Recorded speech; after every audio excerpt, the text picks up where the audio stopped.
लालबागमधल्या प्रसिद्ध भारत माता सिनेमागृहाचा पडदा उघडला गेलाय। जुन्या आणि नव्या धाटणीचा संगम असलेलं हे चित्रपटगृह आता पुन्हा प्रेक्षकांच्या सेवेकरता सज्ज झालेलं आहे।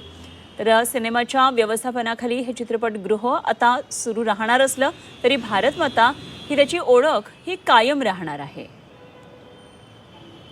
तर या ठिकाणाहून आढावा घेतलेला आहे आमच्या प्रतिनिधी मनश्री पाठक यांनी।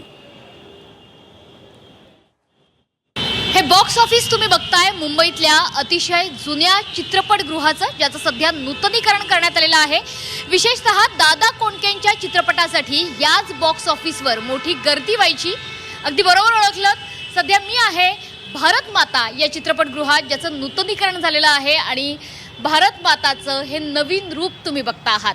खरं तर आयकॉनिक नावानं ओळखलं जाणारं हे चित्रपटगृह आहे, कारण याचं एक वैशिष्ट्य आहे, मुंबईतलं सर्वात जुनं चित्रपटगृह आहे।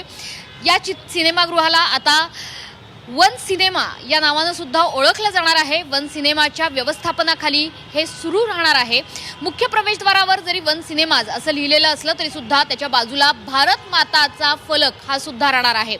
भारत माता सिनेमागृह या मूळ नावाच्या फलकासह हे चित्रपटगृह तयार करण्यात आलेलं आहे। सोबतच बाल्कनीमध्ये 40 आरामदायी सोफ्यांची व्यवस्था करण्यात आलेली आहे। बाल्कनीच्या बाहेरच्या गॅलरीत जुन्या भारत माताचा लुक हा तसाच ठेवण्यात आलेला आहे।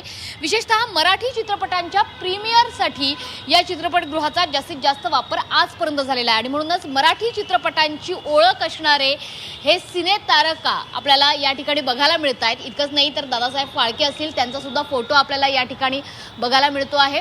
यासोबतच आपण बघितलं तर अशोक सराफ असतील किंवा मराठी अभिनेते अभिनेत्री विशेषतः स्मिता पाटील, रिबा लागू, लक्ष्मीकांत बेर्डे यांचे सुद्धा फोटो आपल्याला या चित्रपटगृहामध्ये लागलेले बघायला मिळत आहेत। त्याच्यामुळे जुना लुक जर बघायचा असेल, सोबतच जर आयकॉनिक अशा पद्धतीचं चित्रपटगृह तुम्हाला बघायचं असेल तर जुन्या आणि नव्याचा संगम असणारं हे चित्रपटगृह, अगदी आसन व्यवस्था या बाजूची बघितली तर तुम्हाला जुन्या मुंबईची आठवण आल्याशिवाय राहणार नाही आणि म्हणूनच भारत माता चित्रपटगृह पुन्हा एकदा प्रेक्षकांच्या सेवेत आता दाखल होणार आहे।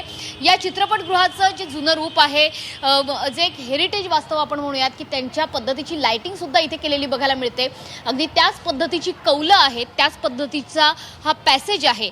मात्र सोबतच नव्या आणि जुन्या अशा पद्धतीचा संगम आपल्याला आता भारत मातामध्ये बघायला मिळणार आहे। खरं तर मराठी चित्रपटांना रोडावलेली प्रेक्षकांची संख्या वाढवण्याकरता भारत माता चित्रपटगृहातून काय वेगळे उपाय योजले जात आहेत ते येणाऱ्या काळात आपल्याला बघायला मिळेलच। कॅमेरामन मनीष पाठक, झी 24 तास, मुंबई।